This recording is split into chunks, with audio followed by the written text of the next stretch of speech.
አንድ አምላክ በሚሆን በአብ በወልድ በመንፈስ ቅዱስ ስም ሰኔ 13 በዚች ቀን የኢየሩሳሌም ኤጲስቆጶስ አባ ዮሐንስ አረፈ። ይህም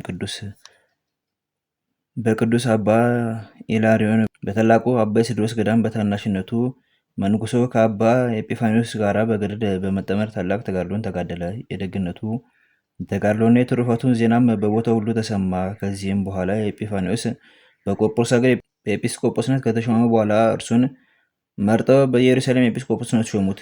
ይህ አባት በሹመቱ በነበረ ጊዜ ሰይጣን በገንዘብ ፍቅር እና በዚህ ዓለም ክብር አሳተው። ብዙ ገንዘብ ሰብስቦ ለማዱ የሚመገብበትን የወርቅና የብር ሳጥን አሰርቶ ነበርና ለድሆችና ለምስኪኖችም መራራትን ምንም የእንጀራ ቁራሽ አይሰጣቸውም ነበር። ቅዱስ ኤጲፋንዮስን በሰማ ጊዜ የቀድሞውን ተጋድሎና የዓለም መናነቱን ፍቅሩንም አስታውሶ እጅግ አዘነ። ከቀድሞ ጀምሮ በመንፈስ ወንድሙና ወዳጁ ነበርና። ስለዚህም ብፁዕ ኤጲፋንዮስ ከቆጵሮስ ተነስቶ ወደ ኢየሩሳሌም ወደ አባ ዮሐንስ መጣ። አባ ዮሐንስም በጥበብ ከስህተት ያድነው ዘንድም ክብር ይግባውና የጌታችን መቃብር ባለበት ቤተ መቅደስ ለመስገድ እንደመጣ አመካኘ። በተገናኙም ጊዜ አባ ዮሐንስ አባ ኤጲፋንዮስን ወደ ቤቱ አስገብቶ ማዕድ አዘጋጀለት። በማዕድ ላይም ከብርና ከወርቅ የተሰሩ ሳጥኖች አኖረ። አባ ኤጲፋንዮስም በልቡ አዘነ፣ ለድሆችና ለምስኪኖች ርኅራኄ እንደሌለው አየ።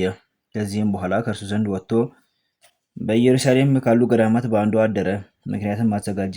እንዲህም ነው። ወደ አባ ዮሐንስ እንዲህ ብሎ መልእክተኞችን ላከ። ወንድሜ ሆይ ከቆጵሮስ ሀገር ሽማግሎችና የሕዝብ መምህራን ወደ እኔ መጥተዋልና በእነርሱ ፊት ታከብረኝ ዘንድ ከወርቅና ከብር የተሰሩ የማዕድ ዕቃዎችን ይመገቡባቸው ዘንድ እንድትልክልኝ ሻለው። እርሱንም ላከለት። ያን ጊዜም አባ ኤጲፋንዮስ ዕቃዎችን ወስዶ ሸጦ ዋጋቸውን ለድሆችና ለምስኪኖች መጸወታቸው። ከዚህም በኋላ በተገናኙ ጊዜ አባ ዮሐንስ አባ ኤጲፋንዮስን የላኩልን የማዕድ ዕቃዎችን መልስ አለው። እርሱም እሺ አለው። እንዲሁም ሁለተኛና ሶስተኛ ጊዜ ነገረው። አባ ኤጲፋንዮስም እሺ አለው። በአንዲት ዕለትም ክብር ይግባውና የጌታችን መቃብር ካለበት ቤተ መቅደስ ሲወጣ አገኘው። ያን ጊዜም ያዘውና ገንዘቤን እስከምትሰጠኝ አልለቅህም አለው። አባ ኤጲፋንዮስም ክብር ይግባውና ወደ ጌታችን ጸለየ። ያን ጊዜም አባ ዮሐንስ ዓይኖቹ ታወሩ። ያን ጊዜም ይቅር ብሎት ዓይኖቹን ይገልጥለት ዘንድ እያለቀሰ ወደ አባ ኤጲፋንዮስ ማለደ።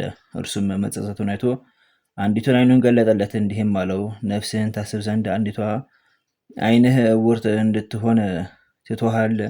ከተጸጸውም እነሆ ጌታችን ኢየሱስ ክርስቶስ የቀድሞ ድካምህን ብርታትና ተጋድሎን አስቦ ራራልህ፣ ከስህተትም አዳንህ አለው።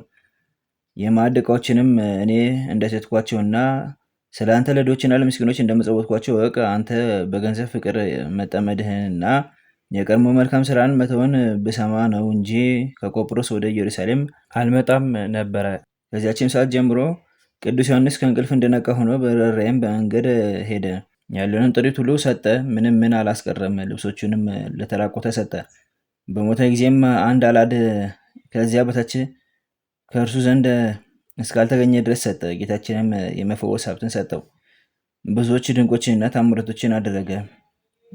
ከተቀደሰ ዘይት እየቀባ ፊታቸውንም አዳኝ በሆነ በመስቀል ምልክት እያማተበ ደዌ ያለባቸውን ሁሉ አዳናቸው። መልካም ተጋድሎን ፈጽሞ ክብር ይግባውና ጌታችንን አገልግሎ በሰላም አረፈ። ለእግዚአብሔር ምስጋና ይሁን፣ እኛንም በጸሎት ይማረን፣ በረከቱም ከኛ ጋር ትኖር ለዘላለሙ አሜን። በዚህችም ዕለት ለከበረ መልአክ አዲስ የምስራች ነጋሪ የሆነ የመላእክት አለቃ ገብርኤል በዓልን ያደርጉለት ዘንድ መምህራን በግብፅ ሀገር ለክርስቲያን ወገኖች ስርዓትን ሰሩላቸው። ይህ የከበረ መልአክ የእስራኤል ልጆች ከሰይጣን እጅ ስለመዳናቸው ከምርኮም ስለመመለሳቸው ነቢዩ ዳንኤል ወደ እግዚአብሔር በሚጸልይና በሚማልድ ጊዜ አስቀድሞ የተገለጠለትና ስለ ድህነታቸውና ስለ ቤተ መቅደስም መታነጽ የነገረው ነውና። ዳግመኛም ክብር ይግባውና ስለ ክርስቶስ መምጣትና መገደል፣ ስለ ቤተ መቅደስም መፍረስ፣ ከዚያም በኋላ ሐሳዊ መሲህ መምጣት ነገረው።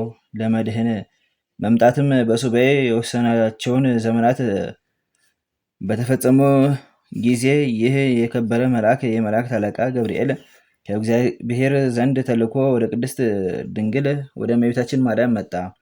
ዓለምን ስለማዳን የእግዚአብሔር ልጅ ከእርሷ ሰው ስለመሆን ነገራት። ስለዚህም የበዓላቶቹን መታሰቢያ እንድናደርግ የቤተክርስቲያን መምህራን አባቶቻችን አዘዙን። እኛም ከጠላታችን ሰይጣን እጅ ያድነን ዘንድ ለመንግስቱም የተዘጋጀን ያደርገን ዘንድ ክብር ይግባውና በጌታችን በኢየሱስ ክርስቶስ ፊት ስለኛ እንዲማልድ ለምነው። ልዕልና ችሎታም ገንዘቡ ለሆነ ለእግዚአብሔር ምስጋና ይሁን። የዚህም የከበረ መልአክ ረድኤቱ ከኛ ጋር ይኑር ለዘላለሙ አሜን። በዚችም ቀን የሄኖስ ልጅ የቃይናን የዕረፍቱ መታሰቢያ ነው። ቃይናንም 170 ዓመት ኖረ፣ መላልኤልንም ወለደው። መላልኤልንም ከወለደ በኋላ 740 ዓመት ኖረ፣ ሴቶች ልጆችና ወንዶች ልጆችንም ወለደ። የቃይናን መላ ዘመኑ ሁሉ 910 ነው። ከዚህም በኋላ አረፈ። በረከቱ ከኛ ጋር ትኑር ለዘላለሙ አሜን። በዚችም ቀን የሰማዕቱ አቡላግና የ200 ሰማዕታት መታሰቢያቸው ነው። ስለ እውነትም የተሰደደ አባታችን የማትያስን መታሰቢያ ነው። እግዚአብሔር በጸሎታቸው ይማራል ለዘላለሙ አሜን። አንድ አምላክ በሆነ በአብ በወልድ በመንፈስ ቅዱስ ስም ሰኔ 14 በዚች ቀን ቅዱሳን አባ አክራና ዮሐንስ አብጥልማ እና ፊልጶስ በሰማዕትነት ሞቱ። ዘአቅረብኩ ማሕሌተ ዘኪረ አእላፈ እምለተጸምዱከ ዘልፈ ለላ አነብብ ተወከፍ ዜኔቴ መጽሐፈ እንተደሰከ እግዚኦ ጸሪቀኑ ተወከፈ ምላቡ ቡላን ዘተርፈ ነቢያት ቅዱሳን ሐዋርያት ሰባክያን ሰማዕታት ወጻድቃን ደናግል አዲ ወመነኮሳት ይራን ባርኮ ጉባኤ ዛቲ መካን እስከ ረጌዴ ቆኖስ ሕፃን ለጻፎ በክርታስ ወለዛ ጻፎን ዘደስ ወለዛ አምቦ ሰርጎ ሳዲስ ወለሰማ ቃሎ በዝነ መንፈስ ጸሎተሙ ማርያም አረቂተ ኩሎ እንባ ስቡረ ማረነ ኢየሱስ ክርስቶስ በቅዱሳኑ ጸሎት ጠብቀን በረከታቸውም ከኛ ጋር ትኑር። ኦ አምላክነ በከመ ትከ ወአኮ በከመ አምሳነ አቡነ ዘበሰማያት